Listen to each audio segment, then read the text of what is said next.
Contracts and agreements are a very simple concept where you and someone else agree to do something.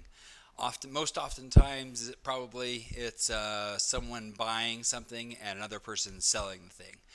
For example, a house contract. The current owner of the house, agrees to sell you the house for $500,000, and and done. And you kind of shake hands via the contract, and then the deal is done. No one's able to cheat it.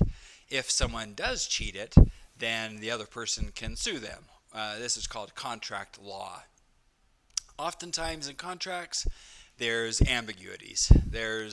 Well, yeah, you sold me the house, but then after I bought the house and just before I moved in, you took the refrigerator, and the refrigerator was supposed to be sold with the house. Well, the contract doesn't say that. So it's this ambiguous, difficult new edge case that no one ever thought of, or that both the parties didn't think of, and that now has to be handled. There's many thousands of different types of these edge cases or clauses, which is usually what you want to think about when you're writing a contract. You'll want to think, okay, what could go wrong? Let's do risk analysis. Basic risk analysis is you brainstorm all the different possible things that can go wrong. And then using contract law and common sense, you write clauses to mitigate the risk to handle these different things that might happen. In the example of the house, you say the oven is included, the refrigerator is included, the barbecue grill in the back is not included. An inspection report must take place, and any termite or bug problems found in the inspection report will be taken care of at the expense of the seller. All these different things that could go wrong.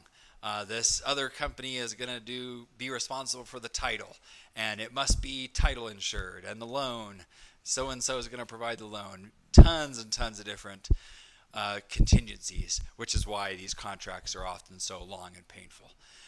General good practice is to make sure you have your heavy hitters. You know about the heavy hitters. Hardly anyone reads a contract end to end, and I don't think you need to, especially if it's for something very trivial, very small, where the risk is pretty low. If the risk is high, then you want to make sure you know what the clauses are for the risks that scare you the most, and then you should be okay.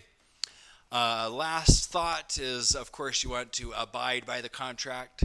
If you agree to do something, of course you should do it, even if it's down the road you think it might not be fair or something.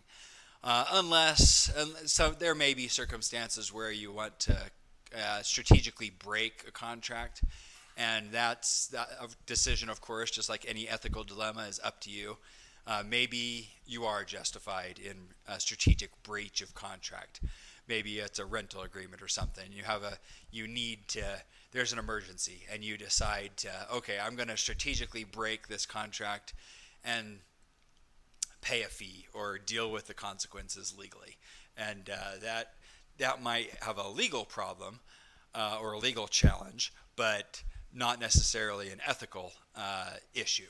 Or maybe there is an ethical issue. It's of course, this is a case-by-case basis. What do you think? Are there circumstances where it's okay to break an employment contract, a car contract, an employee-employer relationship contract, a housing contract, an invention contract, any other type of contract? When is it okay to breach it? When is it not okay? What best practices do you think you should keep in mind when you're writing a contract?